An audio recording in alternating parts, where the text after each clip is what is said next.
This season of Moments with Ndero podcast is powered by workspaceglobal.com, branding made easy.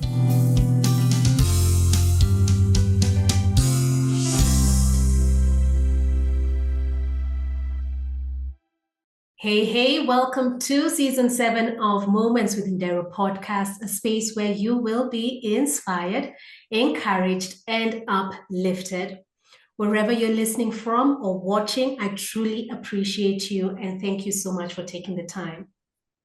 Today's guest is an entrepreneurial visionary with exceptional business acumen. Her career is defined by designing and executing activewear, apparel collections from renowned brands and celebrities, showcasing her creative expertise in men's, women's, girls, and boys' apparel markets.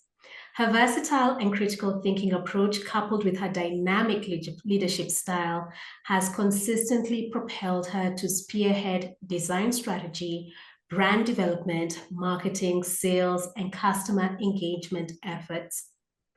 Her list of clients is broad, but let me mention a few that some of you are very familiar with: Fila, Disney, Nike, Adidas, Fubu, MBA, and among others. Working abroad with clients has given her invaluable insights into the international activewear market. She is also the founder of Lick You Silly Pet Products, a premium dog treat brand which is in the top 0.2% on Amazon. Welcome onto the show, Barbara. Thank you. Thank you so much. It's nice to be here. Thank you for taking the time to be here. You know, I've read such an expansive description of who you are and your career, but in your own words, who is Barbara? Oh my gosh. I think I'm just one of these people that kind of, I know they said it's not the right thing to do, but I think I'm really one of these people that really defines themselves by the work that they do. Just because I feel like, being creative is so innately who I am. So my work definitely defines me in many ways. So to your point, I have been an activewear designer now for over 20 years. And I was hired right out of college by Adidas, and really had no interest in going into activewear because, activewear isn't what it is now. It was just really stuff that real athletes used when they were, working out, or, fitness wasn't what it is now. So some 20 years ago, it's crazy how things just completely like change.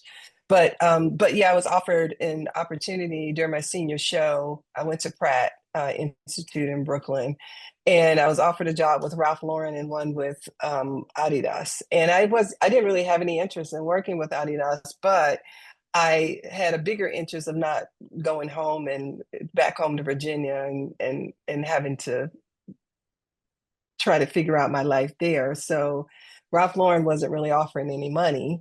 But Adidas was offering almost double what Ralph Lauren was offering. And I said, I'm going to go and work for them and I'll just kind of figure life out, And so that's what I did. And I just completely and utterly fell in love with activewear. I mean, everything about it. And I wasn't a design assistant. I was going in, I had my own design category. I was designing boys 8 to 20.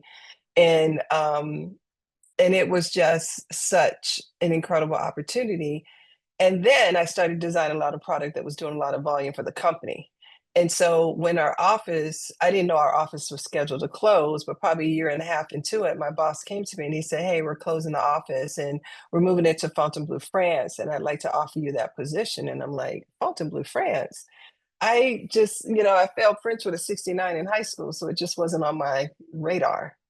And so I came home, my husband's like, yeah, we should go. I had just gotten married. He was like, yeah, we should go. And so my husband was a civil engineer. He was like, yeah, I'll find work when I get there. And so we went and we lived there for about, I don't know, 2 years, I think. And then we had the best office. Our office was a horse stable of a chateau that they did a lot of movies. In our office, we had a private chef, we had a swimming pool, a tennis court. It was quite nice. And it was only about 40 people that worked there. So we were a very close knit group. Um, and and then once the office closed and they moved it back to Herzogenaurach, Germany, my boss said, Barb, why don't you just go to Germany for the 3 months to finish? And my husband's like, great, I'll go home. Because they never got him his working papers. So Adidas paid him his salary and he didn't work for it because it was a part of my contract. Um, and so he came back home to set up shop, and I went to Germany. And then after the 3 months, my boss just said to me, well, Barb, what are you going to do? And I said, well, I guess I'll just go home and find a job. And he said, why don't you stay as a consultant? And I'm like, what do they do? He's like, well, pretty much the same thing. You just come to Germany once a month and finish your collections. And I'm like, is it the same money? Is everything the same? He's like, yeah, everything's pretty much the same. I'm like, wow. I was just waiting for the other shoe to drop and it never dropped. So I did that for like 5 years until I was really tired of the traveling. And then I got pregnant with my daughter and I said, I'll take a little time off. And then that little time off is probably like a few weeks. And one of my old product managers from Fontainebleau called me and he said, I'm headed up apparel for Fila in Biella, Italy, and I'd like for you to come and work with me. And I said, I am not moving to Italy. He was like, you don't have to move. You just come over like once a month where, like before. And I'm like, oh God, okay, great. I'll do it. And I did that for like 2.5 years until I'm like, okay, now I'm really tired of the travel. And and it was really through those relationships that I forged, just in this really small community of coworkers in Fontainebleau that chose not to go to Germany, but they went on to work for other companies. They called me back and wanted me to work on projects for them because they knew that a lot of the projects that I had done in Fontainebleau had done really well volume wise. And people tend to go, if you're in active, you tend to stay in active. And so that was how I forged my relationships to be able to work for Nike and Disney and Zog, Speedo, New Balance, Asics, all of these brands that I work for. And then I was a little tired of like the European travel wasn't as much, but still. And then I just started getting opportunities here in the US. And so I worked for a licensing company that I left the licensing company after working with them for like a year or two. And then the owner called me back and he said, hey, I'm working on a project with Serena Williams. Are you interested in working on this? And I'm like, oh my God, yeah, I'd love to do that. And so I worked on a project with Serena for about, I don't know, about 5 or 6 months. And then the project, we couldn't find retail representation. So the project then kind of went away. But she introduced me, or someone in her camp introduced me to Venus. And so when Venus was ready to reboot her brand, 11 by Venus, he's like, yeah, I gave her your number. She's going to call. And I was like, wow, really? Because I didn't expect her. It's like, that's kind of crazy to think Venus Williams is going to call you.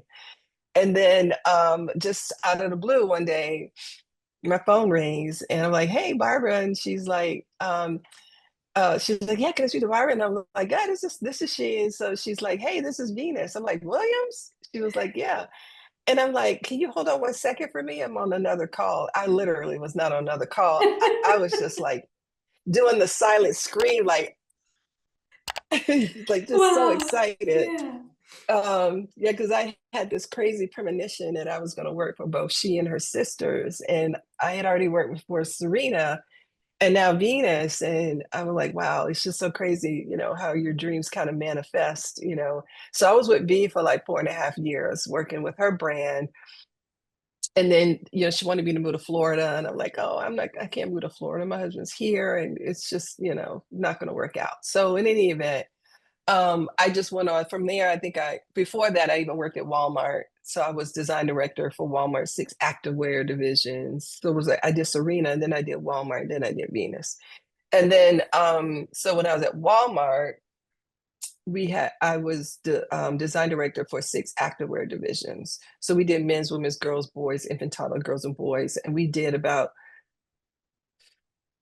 a lot of volume, 750 million, I think it was in Nice. volume a season. Like Walmart does a lot of volume. You already know that, but we did a lot of volume in activewear because I'm like, if you can't sell spandex to a Walmart shopper, you don't have a chance of selling it True. to anyone. True. Yeah. So from all of these, so then most recently, so it was while I was working with Venus that I started my dog treat brand. But most recently, I was a guest designer at Kohl's, where I designed a collection for minority shoppers and increased sales 22% in the first 6 weeks. So that was really successful. And I did two other collections after that. But when I was working with Venus, I had already been cooking for my dogs out of frustration because, Yeah. dog food companies, they just put whatever's left over from an animal in the dog food. Mm. And my dogs were little. My dog was like 3 pounds and like 5 pounds. I mean, they were little dogs. So whatever they ate, they would get sick. So I just started cooking for my dogs. And then I just said, when I'm going to start a dog treat brand, not really believing myself because I didn't know anything about dog treat brands. And so when I said it to Venus and I'm thinking about starting a dog treat brand, she's like, yeah, you should do it. And I said, I don't know anything about dog treats except opening up a bag. She's like, oh, just surround yourself with really smart people. That's what I do. And I'm like, but you can afford smart people like me. I'm going to have to go to YouTube. So I went to YouTube University and did a lot of research and just thought about the skills that I had when helping to build these brands that I work with. That's got to be a transferable skill. So I just thought of it from that perspective. And my daughter's an illustrator. So I Oh, had my daughter, so this is our packaging. So my lovely. daughter, who's an illustrator, she did the little dog, and we used to be called Yum Yum Puppy, but I didn't get the trademark.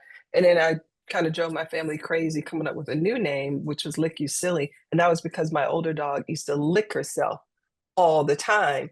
And one night, like in the middle of the night, she was like licking herself. And I said, you know what? One day you're going to lick yourself silly. And I was like, wait, what? And so that was kind of how I came up with the name of my company. And then it was finding the right products to go inside. And then that was very challenging. And then I found a supplier that my dogs really love their products. And they were like, they didn't want to sell to me because my volume wasn't big enough. And I just, I begged. And they said, well, you're going to sign a whole bunch of NDAs. I'm like, I don't care. I'll sign whatever. Because they didn't want to they didn't want to sell the smaller companies, but the owner was very interested in selling. He wanted to help me out, I suppose, and so I've been with that company ever since I started my business. And so our business really took off during COVID. Um, and I was in conversations with Home Shopping Network, and they wanted 2 bags, 2 8-ounce bags, and they wanted a tote bag. And we were to the point we were looking for a time slot for me. Like that's how close we got. And the buyer got COVID. And in the interest of being prepared for when the orders started coming through, I said, I'm going to order like 3,000 pounds of dog treats. I just want to be ready. And then she got COVID. And then whoever, the buyers that took her place, they weren't really interested in in the dog treat space. So I was left with all these dog treats and I'm like freaking out because I was also working for a company that we had gotten furloughed. And I'm like, oh my God, what is happening to this world? What is happening with my life? Everything was just like little crazy. And then when people started to adopt dogs, and then Amazon said we're only gonna allow 6 categories of business to be shipped to our warehouse. And dog treats and dog food was one of them. So it was the perfect storm because our ranking went from like 170,000 to like 15,000, like in the span of a couple of weeks, and we just couldn't keep up with the demand. I mean, now we're sold out because again, the demand is really high. Our product is really amazing and dogs love it. And I'm grateful. I'm so grateful for that. So now I'm doing a crowdfunding campaign and, I'm starting some investor discussions to see if I can, get some capital for the company. And so that's where I am.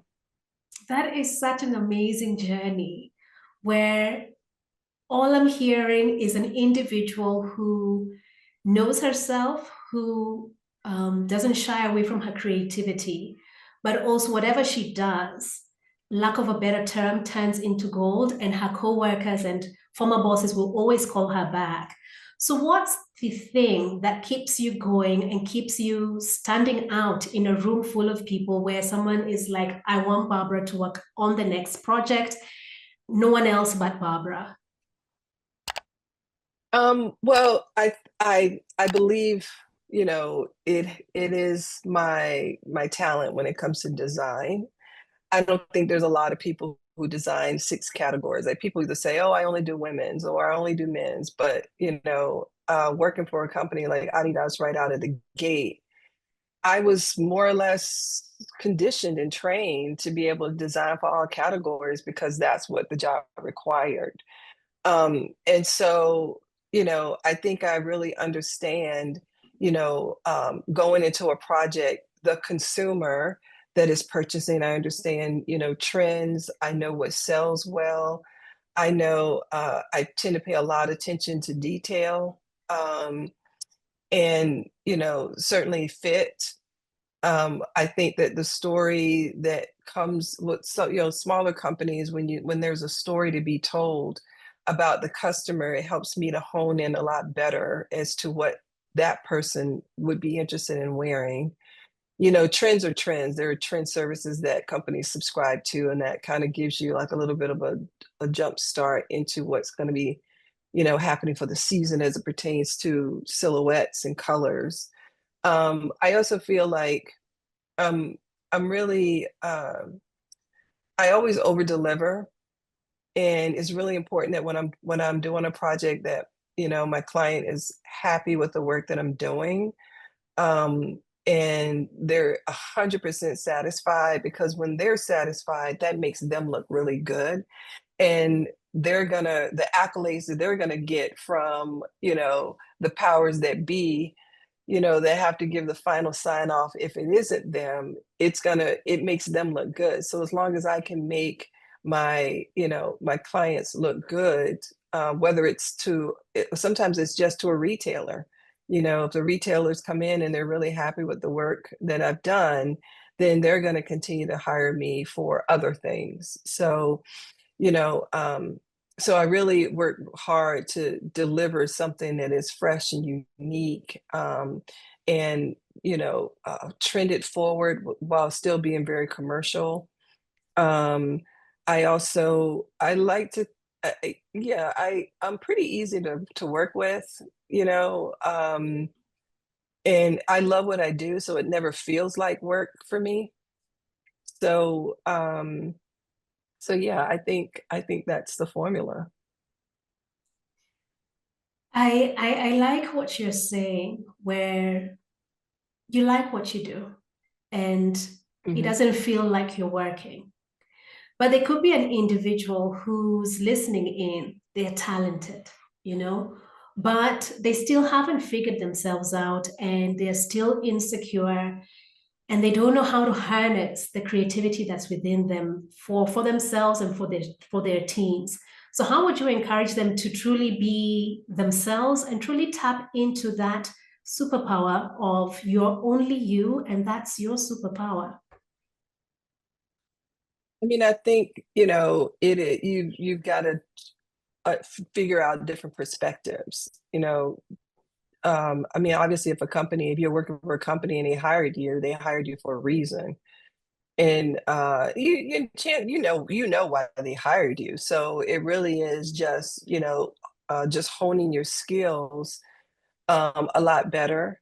And I like working, internally with other designers, who can add perspective to the project. Like I never go in thinking like I'm the end all be all, like there's always something to be learned. And I also like to stimulate, my creativity by, going to museums or going to great restaurants. You just never know where inspiration is going to come from. And I think it's just really important that when you're creative, you just constantly have some type of visual stimulation. Like I'm always on Pinterest. Like I love, love, love, love, love Pinterest. I think I probably got like 25,000 pins. Crazy. But I love Pinterest, and that is typically like my first go-to place when I am working with a client, just to come up with ideas and just see what's out there in the market. I shop the market depending upon what the project is. So, I think when I first started out in this business, it I don't I didn't have the confidence that I have now. Like that comes with, a lot of wins, you Mm. know. So and it didn't come until, I've been in this game for quite some time to really understand, oh, okay, well, I got this. I can figure this out. Because I always get a little nervous right before a project because I just want it to be better than what I did before. I'm always like trying to up myself. If it's a new client, I'm always trying to figure out like, what can I do better? And how do I make this collection truly beautiful, something I can feel really, really proud of. And so I have a little bit of anxiety when I start a project, but then, once I really iron it out in terms of what I want to do, it takes the anxiety away a little bit. Like I have like a little system that I use. So um, I have these little plastic little containers that almost look like a sandwich box. And I have like a notebook pad that's the same size. And I tend to just do like little doodles and sketches. And I probably have about 8 of these containers, and they're subdivided into, outerwear, men's, women's, kids, and then it's like outerwear, bottoms, tops. So these are like little doodles and little scribbles that I make when I'm not working on a project, so that when I'm working on a project, I kind of go to that little box that I've been just throwing sketches in, and I'll look at them and I'll say, oh, yeah, well, that works really good. Okay, so let's use this sketch or let's use that sketch. Because I feel like when the pressure isn't on, that most likely I'm a lot more creative, and I'm not designing with that angst that Mm. I typically start a project with. Thanks So for did I answer your sharing that. question? Yes, you did. You answered the question. And I appreciate that. And it's important for someone to know that we all get anxious as creatives in whatever projects that we're doing. And it's okay, but just find um, different elements within your day or different elements within your processes to just step back, to not have pressure on yourself. And as you're saying, just have those doodles and sketches on the side. Now, as you were mentioning those doodles and sketches, the question that came to mind was, did you draw as a young girl? Um, I drew, I was more crafty. Mhm. I'm not, I wasn't really, I would draw, but I was never great at like illustrations, like freehand illustrations. That I knew I wanted to be in fashion because I sewed. So Mhm. I started sewing very early, probably like about 7 or 8 years old. I was when I Wow. first got my sewing machine, and it sewed with glue. It wasn't even real stitches. It sewed with glue, and I would which we call that heat sealing now in activewear.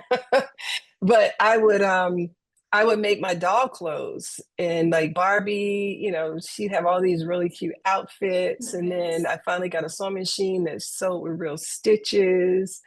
And then from there, I started to have an interest in making my own clothes. So I got like, my mom used to always encourage my creativity. And I got a um I got a real sewing machine, I think probably for my 15th birthday. Nice. And I got a simplicity pattern, and I like went to the girls club where I could properly learn how to sew. And so I took a course at the Girls Club, and then I just started making all of my clothes. And I got a job working at a fabric store so that I could get the fabric really cheap, and then I can make all the clothes that I want. And then I went to high school. I went to a high school that you had to pick a major. So I selected fashion design. Nice. And so my teacher became my mentor. And by the time I was in high school, I was sewing everything except my jeans. Like I didn't make jeans, but I made everything else, like coats. I mean, you name it. Like, I worked with suede and leather. I was doing all this stuff. And so that was the indication to me that I wanted to go to fashion school. But when I was younger, we would play, my little girlfriends, we played like we owned a boutique, like we had a business. And so so I've always been, I think, had that business mind that someday I wanted to own a business, but had no idea what that business would be. I love to hear it. I love hearing people's childhood memories. And for me, as a young girl, I drove the entire household insane because I wanted to wake up early to catch my favorite cartoons or TV shows. And I just knew as a young girl, I wanted to be in the media and entertainment space. How? I don't know, but I'm going to get there. So Yeah, the yeah. thing that stands out for me from the list of brands that you have shared on your profile is Disney, obviously because of my passion for media and entertainment. So what were you doing with Disney, if you could tell us a little bit more? Yeah, so I designed, so Disney does a lot of merchandise. Yeah. So I designed a collection for them for girls. It was for girls. So I did like it was really cute. And that's I've worked with denim. And oftentimes like my clients, they give me like a high level brief, but I get to define so much of that, and I think that's where the anxiety comes from, because if somebody tells you specifically what they want, then you're like, okay, so these are the perimeters that you have to design within. But when a company is like, okay, so Barb, we want you to do a collection, you can decide what you want that to be, you know, and I'm like, oh my gosh, then it's like the world just gets so much bigger. But yeah, so for Disney, I designed like I'm trying to remember. It's like this. I did like little denim jumpsuits. Oh, I found like a really cool way to do Mickey, where it was more of like a graphic. nice. Actually, it's on my website, bcswirl.com. You can see the collection from Disney. So yeah, it was fun. I didn't work with them for a long time, but I worked with them on a couple of different projects. Nice. So your daughter, did you say you have a daughter or a son? I have a daughter.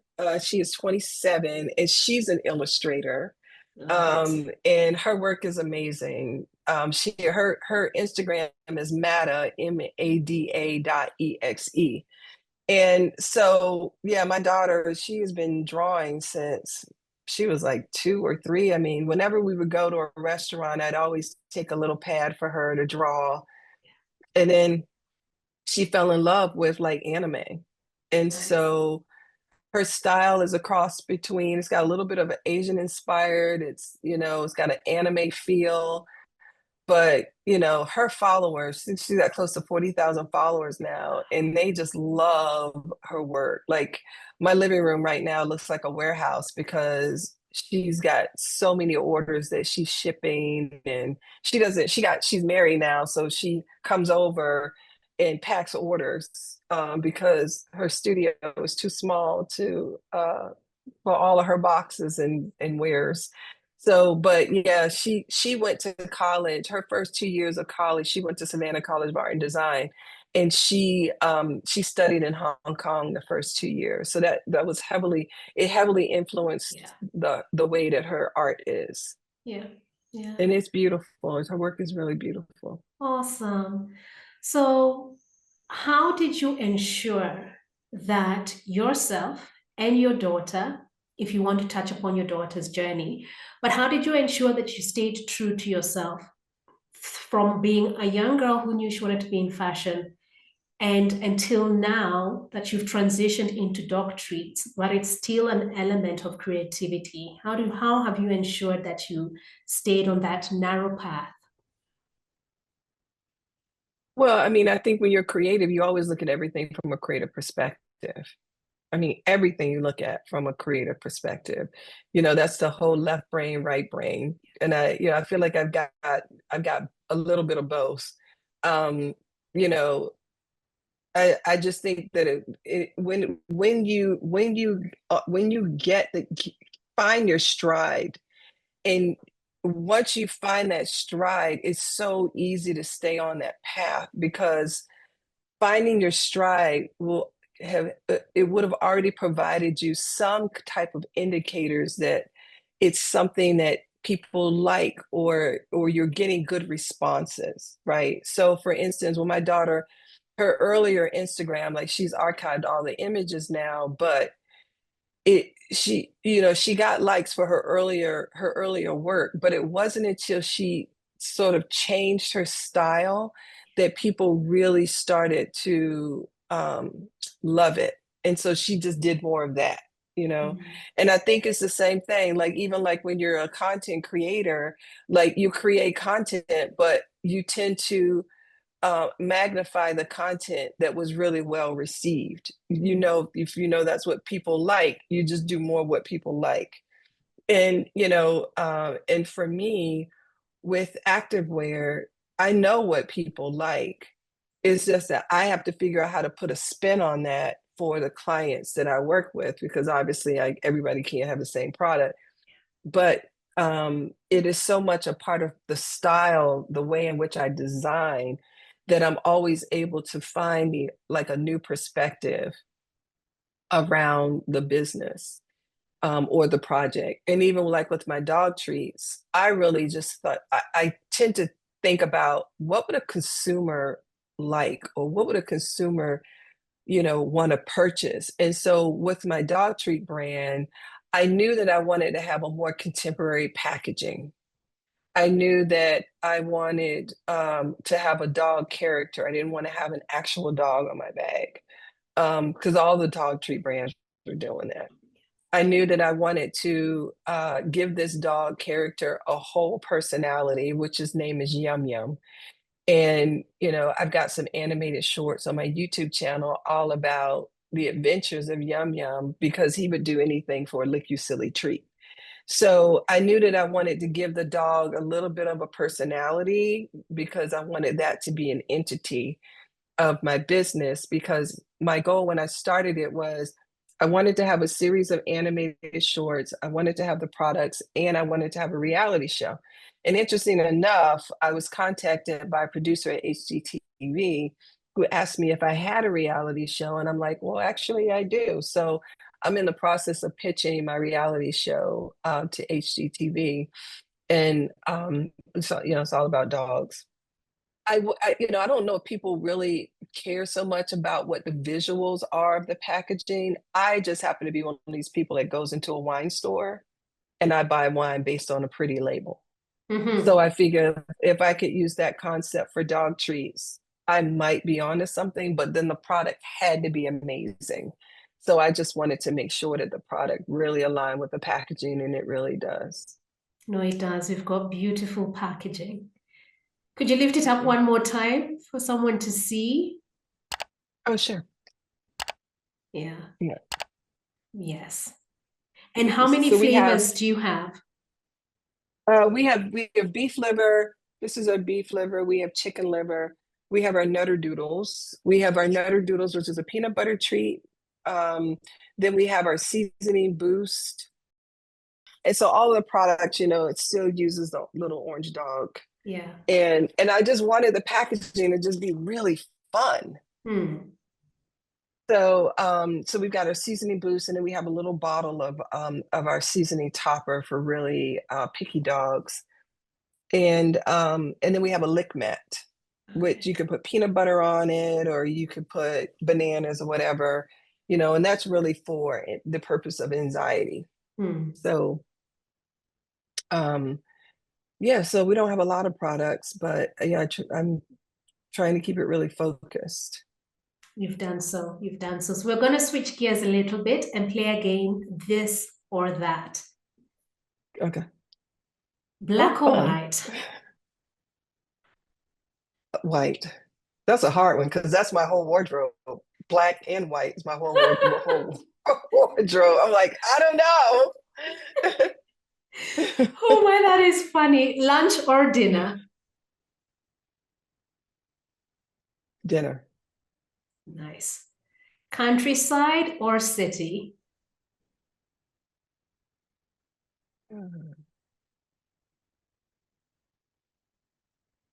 City. Uh-huh. Facebook or Instagram or your preferred social media platform? TikTok. TikTok. I think I missed the wave or the trend to just enter TikTok. I'm still not on it, but fair enough. Text or call? Oh, text first, then call. Movies or TV shows? Is a series? Where is a series in that? TV shows. Uh, TV shows. Yeah. Okay. To give or to receive? Mm, gosh, I love a nice gift. I think it's to give. Hmm. And the last one, friends or family? Friends. I like that. So as we wind down this conversation, you can either share with us a challenge that you overcame or where you see yourself in the future. So a challenge that I overcame. I'm like, geez, which one?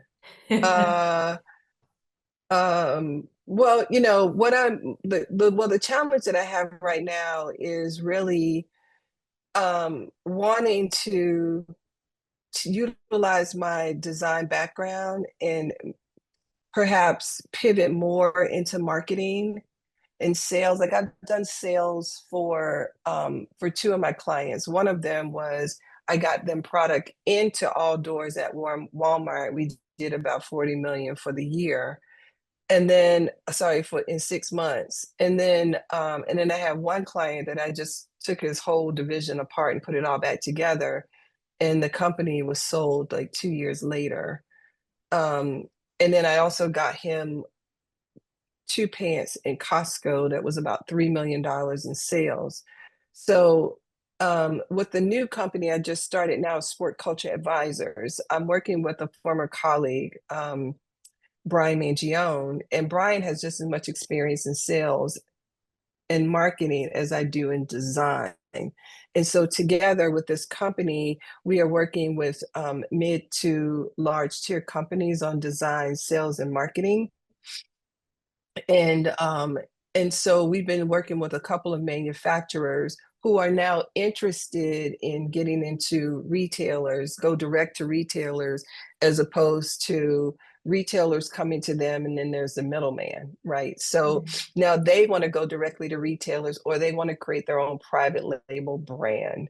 So now I'm really focused on, design has been wonderful. I feel like I will always do some level of design, but just wanting to take a little bit of a pivot from design because fashion isn't what fashion was 10 years ago. And then maybe do more as it pertains to marketing. I'm also very interested in, the whole technology space, like around AI. So now I'm taking an AI course so that I could learn more about AI. Like I really feel like I want to use all the skill sets that I have acquired to be able to pivot a little bit more, do something around fashion while yet still focus on my dog treat brand. Now, obviously, once I get the adequate funding for my dog treat brand, I'm happy to focus my full time on that because I just love dogs. So that's a win. But, as a startup, it just takes time to scale. So it's not quite there yet. I just make more money working with bigger companies in design. So in any event, I think, I'm just really trying to figure out like what do I really want my next to be? Because honestly, I've been really spoiled to love what I do every single day. And everything that I decide to do is a benchmark for that. Because there's just so many people that get up every day and they go to a job they absolutely hate. And I've just never had to do that. And the whole idea of going to a job that I don't like for the sake of money just gives me a whole nother level of anxiety that it's crazy. Um, so I'm really just trying to figure out, okay, so what do I want my next to be and be able to connect with people who can open those doors for me? Because as I mentioned before, all of the clients that I've been able to work with, it's all been word of mouth. Wow. It's, I mean, it's just people who, go on to different companies and they're like, oh, let's call Barb, she could do, like, it's all been word of mouth. And so the relationships are really important, but now a lot of the people I'm working with are like not even in fashion anymore. Like they've gotten out of fashion, and I'm just still here. But in any event, where I see myself 5 years from now is I want to have gotten my animated shorts on a streaming platform around my dog treat brand. And that would have been long before. My ultimate goal of my dog treat brand is to build it and sell it. That's my ultimate goal. And I would like to get my reality show on air. So, because I think that's going to be a huge driver for my products. Yes. And I'd like to leave room for God and the universe to sort of open these doors of opportunities that I could never have imagined. So, I kind of have an idea of what I want, the future to look like. But, for as far as I can see right now, it really is just, getting my dog treat brand scaled and sold. And it shall happen. It shall scale and it shall be sold. And the right opportunity will come your For a way. lot of zeros. For a lot of Yes. zeros. Not small zeros, Not large small, ones. like big zeros. Yeah. No, it shall. Thank you so much for taking the time to be on this show. I truly appreciate you. You're welcome. Thank you for having me. It's been a pleasure. So, dear listeners, I hope you've picked something from this conversation. When you truly love what you do, it won't even feel like you're going to work. So, until the next episode, continue being brave.